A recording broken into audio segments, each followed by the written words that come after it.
कैसे हैं आप सब? ठीक है। होता है एक बाग में सिर्फ एक किस्म के फूल नहीं रहते, वहाँ अलग अलग किस्म के फूल होते हैं और बाग तभी सजता है जब अलग अलग किस्म के फूल वहाँ उगते हैं। तो हम गर्ल्स एजुकेशन, गर्ल्स की बात कर रहे हैं, इसका मतलब ये नहीं है कि हम बॉयज को कंसिडर ही नहीं कर रहे हैं। अगर गर्ल्स अपलिफ्ट होंगी, अगर गर्ल्स आगे बढ़ेंगी, उसमें आपकी सपोर्ट सबसे ज्यादा जरूरी है, बॉयज की सपोर्ट सबसे ज्यादा जरूरी है। अगर बेटी पढ़ रही है तो बाप सपोर्ट करेगा तो पढ़ेगी, भाई सपोर्ट करेगा तो आगे बढ़ेगी, ठीक है। तो आप लोगों की सपोर्ट भी बहुत ज्यादा जरूरी है। जैसे कि आपको सर ने पहले से बोला कि पहले जमाने से गर्ल्स के साथ बहुत ज्यादा डिस्क्रिमिनेशन होता था, अभी बहुत ज्यादा कम हो गया है क्योंकि गर्ल्स ने खुद को प्रूव कर दिया कि वो इक्वलेंट टू बॉयज है, फिजिकली स्ट्रेंथ में भी है। आपको पता है कि नेशनल लेवल एशिया, पीछे एशियन गेम्स लगी थी, अभी चल रही थी, तो कितनी गर्ल्स ने गोल्ड मेडल लिया इंडिया के लिए, वेट लिफ्टिंग में, बॉक्सिंग में, हर चीज में। We are best in forces, doctors, engineer, सब कुछ तो है, लेकिन हमारा अभी भी जो माइंड सेटअप है वो चेंज नहीं हुआ है। एंड ऑफ कोर्स सोसाइटी से ज्यादा वो माइंड सेटअप हमारे घर से हमें बना के दिया जाता है। जब हमारी बर्थ होती है तब से ही बन जाता है माइंड सेटअप। आप गर्ल्स हो, आप इजी जॉब्स लो, आप टीचर बनो, डॉक्टर बनो, नर्सरी मत करो, नाइट शिफ्ट होती है, ठीक है। बट ऐसा अब नहीं है, अब बातें चेंज हो रही है, चीजें। हम लोगों को मार कहाँ पे लगती है? इसी चीज पे लगती है। कोई थप्पड़ लगाता है, गिर जाते हैं। लड़के को थप्पड़ लगाओ, वो खड़ा रहता है। बचपन से माइंड सेटअप ऐसा किया हो कि आप वीक हो। लड़की को बचपन से ही सेल्फ डिफेंस सिखाओ, उसको बताओ आप वीक नहीं हो, आप बहुत स्ट्रांग हो, आप शक्ति हो। शक्ति का स्वरूप माता को माना जाता है। अभी आजकल नवरात्रि चल रहे हैं, नवरात्रों में सब फास्ट रखते हैं, दुर्गा माता की पूजा होती है। 9 दिन के बाद तो दुर्गा माता कहाँ चले जाती है, फिर वीक हो जाती है। शक्ति का स्वरूप कौन है? हमारे धर्म के हिसाब से शक्ति का स्वरूप देवी है, माता है, नारी है। तो आप बहुत स्ट्रांग हो, और अगर आप चाहते हो कि इस समाज पे शायद आने वाले, हो रहा है, टाइम लगेगा अभी और, लेकिन आने वाले टाइम पे अगर आप प्रूव करना चाहते हो इस चीज को, तो खुद को क्या शिक्षित बनाओ, ठीक है। अपने आप को अपलिफ्ट कर, यही फोन है। अगर 2 बच्चे इस पे पढ़ के आगे बढ़ सकते हैं तो आप क्यों नहीं बढ़ सकते? बढ़ सकते हो ना? yes, गर्ल्स को क्या करना है? अच्छे से पढ़ना है, बॉयज को भी पढ़ना है, ठीक है। अभी किसी एक महान व्यक्ति ने कहा था कि अगर आप एक आदमी को शिक्षित करते हैं तो आप सिर्फ उस आदमी को शिक्षित करते हैं, लेकिन अगर आप एक बेटी को पढ़ाते हैं तो आप पूरी पीढ़ी को पढ़ाते हैं, ठीक है। वो बेटी कल की माँ है, माँ बनेगी, ठीक है, वो अपने बच्चों को भी पढ़ाएगी, तो एक पूरी जनरेशन को वो पढ़ाती है। इसीलिए गर्ल्स एजुकेशन बहुत ज्यादा जरूरी है। आज तो ऑलमोस्ट हर घर में हर बेटी को पढ़ाया जाता है, ऐसा तो नहीं है कि अब नहीं पढ़ाया जाता है, बस अभी सिर्फ इतना सा कमी रह गई कि हम उन्हें बूस्ट नहीं करते हैं। अगर लड़की फेल हो गई 1 अटेम्प्ट 2 अटेम्प्ट, उसके बाद रिश्ता अच्छा आ गया, शादी कर लो लड़की को। अगर वही लड़का फेल हो गया 1 अटेम्प्ट 2 अटेम्प्ट, उसको और अटेम्प्ट दे दिए जाते हैं, तो हमारा चैप्टर वहीं पे क्लोज कर दिया जाता है। वो हम ही कर सकते हैं ना, वो हम ही चेंज कर सकते हैं। कल मैं यूट्यूब पे एक वीडियो देख रही थी, एक कहाँ की है, शायद यूपी साइड की कोई वीडियो है। बेटी की शादी की थी, लेकिन उस लड़के की ऑलरेडी शादी हो रखी थी पहले से। जब पेरेंट्स को पता चला, पापा को पता चला कि इसने मेरी लड़की को चीट किया हुआ है, तो उसने जाके अपनी बेटी को मतलब बैंड बाजा लेके उसके घर से वापस लेके आया। अब वो टाइम नहीं रहा है कि लड़कियां रोती रहेंगी, सुसाइड करेंगी, क्योंकि लड़कियां शिक्षित हैं, वो खुद इंडिपेंडेंट रहना जानती हैं, ठीक है। जब आप इंडिपेंडेंट होंगे ना, आपको नहीं जरूरत किसी की, लेकिन जब आप इंडिपेंडेंट ही नहीं होंगे तो फिर आपको हर एक चीज के लिए दूसरों के सामने हाथ फैलाने पड़ेंगे। तो अगर आप चाहते हो कि आप ये अपलिफ्टमेंट हो, आप सोसाइटी में कुछ करो, देश के लिए कुछ करो, तो उसके लिए आपको क्या करना पड़ेगा? क्या करना पड़ेगा? पढ़ोगे तो बढ़ोगे ना, पढ़ोगे नहीं तो कैसे बढ़ोगे, ठीक है। तो गर्ल्स पावर यही है कि पढ़ो, पढ़ो और आगे बढ़ो। और सर ने आपको जो बताया, गुड टच बैड टच, उसका ध्यान रखो। ये सोसाइटी में होता है, हर जगह होता है, आपको इसको नो बोलना है, ठीक है। और आपको आज गवर्नमेंट ने तो इतने हार्ड एंड फास्ट बना के नहीं पता चला अभी भी। लास्ट रो बड़ा है ना। तो अब मैं थोड़ा सा कुछ बेसिक चीजें बोलूंगी, सिर्फ 2-3 मिनट होंगे आप लोगों का। तो देखो पहले जमाने में ही जो लड़कियां थी और लड़के जो थे उनके साथ हमेशा से ही भेदभाव होते आ रहे हैं, भेदभाव हर एक चीज में। देखो पहले जमाने में क्या होता था, जो अरब के लोग Nou, dat vond ik het aan die. Het is een bijzonder, homework journey. Amang si ter do komong la, som chala thega. Ya zacheri, puchang la zar duka. Stage है माते.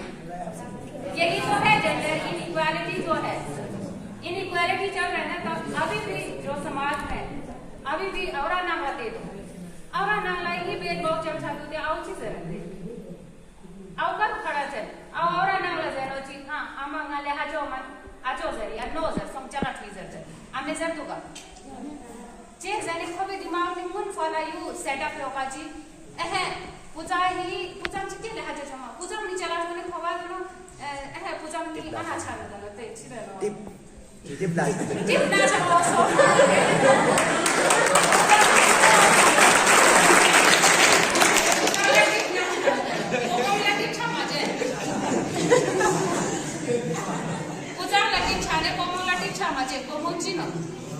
जब खिजारा के को स्कूल को बराबर से दो चीजें संग अच्छे से सबने जेंडर के बारे में बोला था, girls education and gender inequality के बारे में। मेरा तो अभी आज का टॉपिक में थोड़ा सा इसलिए बोलना चाहूंगी सर बोला था। मैं चाहती हूँ 1 3 से 2 वो हो जाए, ठीक है। तो मेरे कंसेप्ट में सर पहले मैं आप लोगों को बता दूं, एक तो मैं जेंडर इनइक्वालिटी में गुलाबगढ़ क्लस्टर का मुझे हेड बनाया है, जिसके मेरे अंडर आई थिंक 6 से 7 स्कूल आते हैं, ठीक है।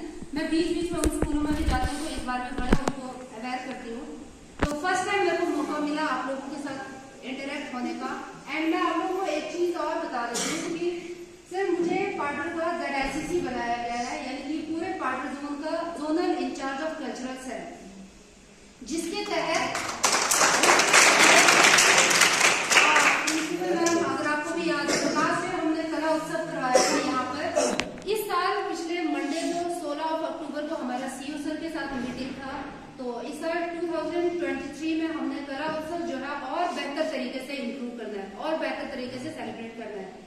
एंड मैं सारे प्रिंसिपल मैम, हमारे एओ सर और स्टाफ मेंबर और सारे बच्चों का पहले शुक्रिया अदा करना चाहूंगी कि पिछले साल जो आप लोगों ने मेरे इतने हेल्प किए, मेरे सपोर्ट किया, हमारा जोन जो है पूरे डिस्ट्रिक्ट में नंबर 1 पर आया था इस कल्चरल इवेंट में।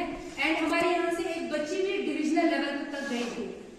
तो अभी हमारा सीईओ सर के अकॉर्डिंग, ऑर्डर के अकॉर्डिंग हमने गवर्नमेंट स्कूल तो ये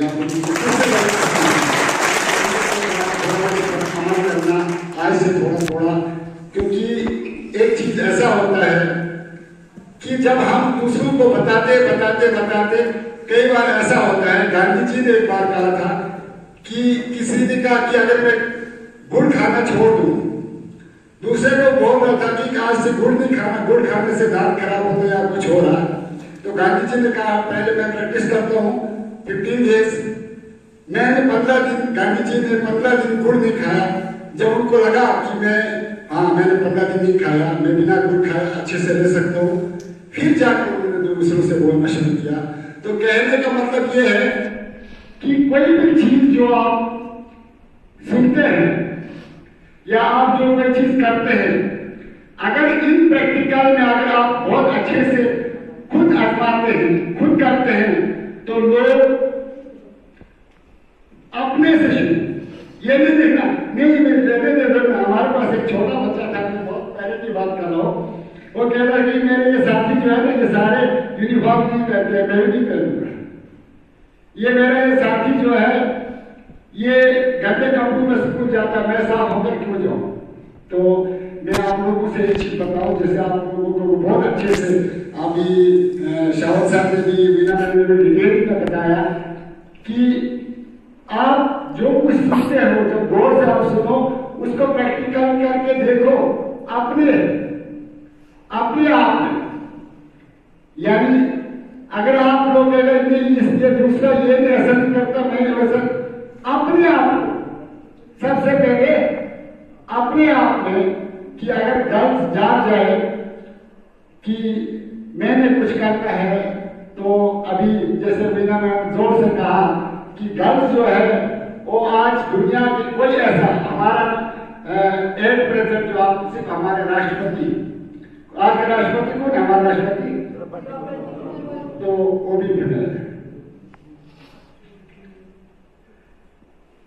घर में समाज में जैसे सुधार के लिए ऐसा मैं अपना छोटा सा एग्जाम्पल, जब मैं यहाँ पर आके वो दो शब्द में अपने फैमिली के बारे में बताऊं। मैं ये मैक्सिमम यहाँ पर कुछ स्टाफ भी, मेरे स्टूडेंट्स भी है। मैं अपने घर के थोड़ा सा अपने घर के जो अपने बच्चों के डिस्क्रिमिनेशन के बारे में बताऊं कि मेरे को देखकर बहुत सारे लोग एग्जाम्पल भी लेते हैं। मेरा एक बेटा और एक बेटी है। मैं खुश नसीब आदमी हूँ, बिना मैंने कहा बदकिस्मती से मुझे बेटी नहीं है। मेरा एक बेटा और एक बेटी है। मैंने बेटे को घर में रखा। उनके साथ आए हुए उनके मेंबर्स, टीम और टीचर्स और प्यारे बच्चों, आप सभी को मेरी तरफ से जुड़े और गुड आफ्टरनून। सबसे पहले तो मैं सर का और उनकी टीम का वेलकम करती हूँ, जो उन्होंने अपना कीमती टाइम हमारे स्कूल के लिए दिया और अब हमारे बच्चों के लिए इतनी अच्छी बातें बताई और गर्ल चाइल्ड एजुकेशन को लेके इतनी अच्छी बातें बताई और इतने अच्छे तरीके से मोटिवेट किया। मैं सर का और उनके टीम का तहे दिल से धन्यवाद करती हूँ। और आप सभी से सर और उनकी टीम से स्पेशली रिक्वेस्ट है, आने वाले टाइम में अगर कोई प्रोग्राम होता है हमारे स्कूल में, आपको वेलकम है, मोस्ट वेलकम है सर। आप आ सकते हैं, हम आपको बिल्कुल कोऑपरेट करेंगे और इतनी अच्छी बातें लेके आएंगे और अच्छे तरीके से मेरे स्कूल को, मेरे बच्चों को अच्छे से मोटिवेट करेंगे। मैं आप सभी का तहे दिल से धन्यवाद करती हूँ।